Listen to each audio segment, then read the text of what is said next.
बिस्मिल्लाहिर्रहमानिर्रहीम। Dear students, आज हम पढ़ेंगे रिफ्रैक्शन ऑफ लाइट क्या। रिफ्लेक्शन ऑफ लाइट का मतलब ये है कि जब लाइट जो है एक मीडियम से दूसरे मीडियम में फॉल करती है तो it will be bended away और बेंडेड टूवर्ड्स द नॉर्मल। तो deviation of light from its original path, इसको हम क्या बोलते हैं? Refraction of light.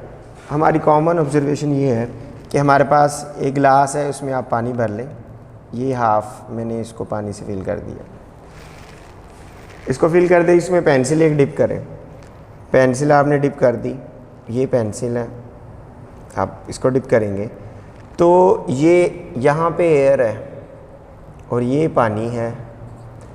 आप देखेंगे कि आप इस पेंसिल को जहाँ पे एयर और ग्लास की बाउंड्री है वहाँ से आपको पेंसिल जो है वो टूटी हुई नज़र आएगी। यहाँ से आपको इस तरह से बाउंड्री के दरम्यान में एंड पेंसिल जो है टेढ़ी नज़र आएगी। तो इसका मतलब है कि लाइट जब एयर से पानी में दाखिल हो रही है तो अपने ओरिजिनल पाथ से डेविएशन शो करती है। ये जो फिनोमिना है ये हमें रिफ्रैक्शन की वजह से नज़र आता है। तो अब हम देखेंगे कि what is refraction. The process of bending of light at it passes from one medium to another medium is called refraction of light. इसको हम एक ग्लास लैब के ज़रिए से समझते हैं। एक ग्लास लैब एक्सपेरिमेंट आपके सिलेबस में है।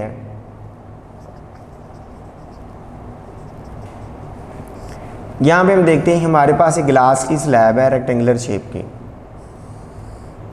इससे हम रिफ्रैक्शन की ऑब्जर्वेशन करेंगे कि रिफ्रैक्शन कैसे होती है। सपोज हमारे पास एक लेज़र बीम है, हम सर्टेन एंगल के ऊपर इसके ऊपर फॉल करवा रहे हैं। ये जो बीम है जिसका नाम है ए बी, ये बीम जब ग्लास स्लैब की बाउंड्री के साथ टच करेगी तो ओरिजिनल पाथ तो ये है इसको चाहिए तो ये था कि ये बीम इसी तरह स्ट्रेट लाइन में मूव करती। लेकिन होगा क्या, यहाँ पे नॉर्मल बनाएं, 90 का एंगल बना दें। 90 का एंगल कैसे बनाएंगे? यहाँ पे हमारे पास 0 है, प्रोटेक्टर रखें, यहाँ पे इसको 0 पे रखें तो ये 90 है। यहाँ पे जब हम 90 के एंगल बनाएंगे तो हम ये देखेंगे कि ये जो रे है ए बी जब इसकी बाउंड्री में से पास करेगी तो it will be bended towards the normal. तो ये नॉर्मल की तरफ बेंड हो जाएगी। नॉर्मल क्या है? यहाँ पे ये है ओ एक्स वाई, ये हमारे पास नॉर्मल की पोजीशन है। हमें फाइंड आउट करना पड़ेगा व्हाट इज रूल। बेंडिंग का रूल क्या है? ये एयर है और ये है ग्लास। ये ग्लास है, ग्लास की डेंसिटी ज़्यादा है, ये एयर है, एयर की डेंसिटी लो है। तो जिस मीडियम की डेंसिटी लो होगी हम उसको बोलते हैं रेयर मीडियम, और जिसकी डेंसिटी ज़्यादा है हम उसको बोलते हैं डेंसर मीडियम। हमें बेंडिंग का रूल फाइंड आउट करना है कि when a ray of light enter from rare medium to denser medium it will be bended towards the normal. Rule क्या है? Bended towards the normal. तो यहाँ पे हमने शो किया a b ray of light आई है पॉइंट एक्स पे, उसने बेंडिंग शो की है। उसका ओरिजिनल पाथ ये था ए बी एक्स, और यहाँ पे होना चाहिए था सी, यहाँ पे होना चाहिए था, लेकिन वहाँ पे नहीं है वो, बल्कि डी पाथ की तरह बेंड कर गई। तो अंदर जो रे बनी है उसके लिए पाथ है x d instead of x c. X c की बजाय वो एक्स डी की तरह बेंड होगी। एज वी नो डैट कि ए बी इंसिडेंट रे है, इसका नाम है इंसिडेंट रे। एक्स डी क्या है? रिफ्रैक्टेड रे। तो ये एंगल जो है इसको आई बोलते हैं, इसका नाम है एंगल ऑफ इंसिडेंस। जो इंसिडेंट रे नॉर्मल के साथ परपेंडिकुलर के साथ जो एंगल बनाती है आप उसको मेजर कर सकते हैं। यहाँ पे डी रख के ये इसको बोलते हैं एंगल ऑफ इंसिडेंस। ये वाला जो एंगल है इसको बोलते हैं आर, इसका मतलब है एंगल ऑफ रिफ्रैक्शन। तो रिफ्लेक्शन ऑफ लाइट हम यहाँ पे देख रहे हैं कि जब रेयर मीडियम से डेंसर मीडियम में लाइट रे जो है एंटर होगी तो क्या चेंज आएगी। और अब यहाँ पे देखें तो इसका ओरिजिनल पाथ ये है, इसको चाहिए कि अपने ओरिजिनल पाथ को कंटिन्यू करे, लेकिन क्या करते हैं यहाँ पे हम 90 का एंगल बनाते हैं। अगेन हम यहाँ पे 90 का एंगल बनाते हैं, ये एंगल ऑफ रिफ्लेक्शन है। और ये अब क्या होगा, when a ray of light enter from denser medium to rarer medium. अब कौन सा मीडियम है, डेंसर, और डेंसर से लाइट कहाँ पे मूव कर रही है, रेयर में। तो रूल ये है, it will be bended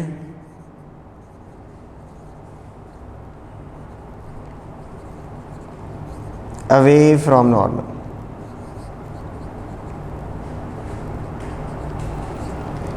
second rule ये है। फर्स्ट रूल ये था कि अब जब रेयर मीडियम से डेंसर में जाएगी तो it will be bended towards the normal. अब जब उसने एमिट होना है, एमर्जेंट रे बनना है, तो it will be bended away from the normal. तो उसका हम ओरिजिनल पाथ ये शो करेंगे यूं करके। पहले ओरिजिनल पाथ उसका ये होना चाहिए था, ई होना चाहिए, लेकिन होगा क्या, एफ होगा, डी एफ उसका अब का पाथ होगा। और इस एंगल को हम बोलते हैं एमर्जेंट एंगल, एमर्जेंट एंगल, और इस रे का नाम है एमर्जेंट रे। तो रिफ्रैक्शन ऑफ लाइट में एक चीज़ हम सिमिलर पढ़ेंगे जिस तरह हमने देखा था रिफ्लैक्शन में, इंसिडेंट रे, रिफ्लेक्टेड रे और normal at the point of incidence, they are at a same point, same plane के ऊपर आपको नज़र आ रहे हैं। तो लॉज ऑफ रिफ्लेक्शन में फर्स्ट लॉ ये है, incident ray, refracted ray and normal at the point of incidence lie in the same plane. Incident ray, refracted ray, normal the point of incidence lie in the same plane. इन तीनों का point of incidence जो है वो same है, common point पे है, इनका पॉइंट प्लेन जो है वो एक ही है। सेकंड इसका पासुलेट है n is equal to sine i और साइन आर।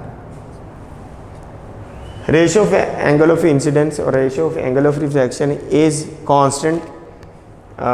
इसको हम बोलते हैं रिफ्रैक्टिव इंडेक्स। एन क्या है, रिफ्रैक्टिव इंडेक्स। ये हम बात करें इसमें जब ए बी जो है वो एक्स डी बनी, इसकी बात करें, यहाँ पे हम एंगल ऑफ इंसिडेंस मेजर करेंगे और यहाँ पे हम एंगल ऑफ रिफ्लेक्शन मेजर करेंगे, इसमें वैल्यू पुट करेंगे तो हमारे पास सेकंड मीडियम का रिफ्रैक्टिव इंडेक्स आएगा। Refractive index of second medium with respect to first medium, इसको हम बोलते हैं also called Snell's law.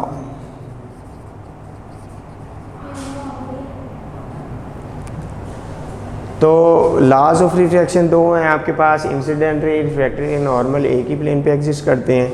Ratio of sine of angle of incidence is equal to, और ratio of sine of angle of refraction will remain constant. इसका मतलब ये है कि जितनी मरतबा आप एंगल ऑफ इंसिडेंस को चेंज करेंगे और कॉरिस्पॉन्डिंग में एंगल ऑफ रिफ्रैक्शन चेंज होगा, उसके लिए एन की वैल्यू सेम आएगी। इसका मतलब क्या है, अगर आपने एन का आंसर आपने लिया 1.5, इन केस ऑफ ग्लास जो है 1.5 के राउंड अबाउट होगा, आप एंगल ऑफ इंसिडेंस को चेंज करें, लेट से 45 है तो आपने 50 कर दिया, एंगल ऑफ रिफ्रैक्शन उसके अकॉर्डिंगली खुद ब खुद चेंज होगा। अगर 35 था या 40 हुआ, तो जब भी आप जितनी मरतबा इन दोनों को डिवाइड करेंगे, आंसर जो है वो आपके पास अराउंड अबाउट 1.5 ही आएगा।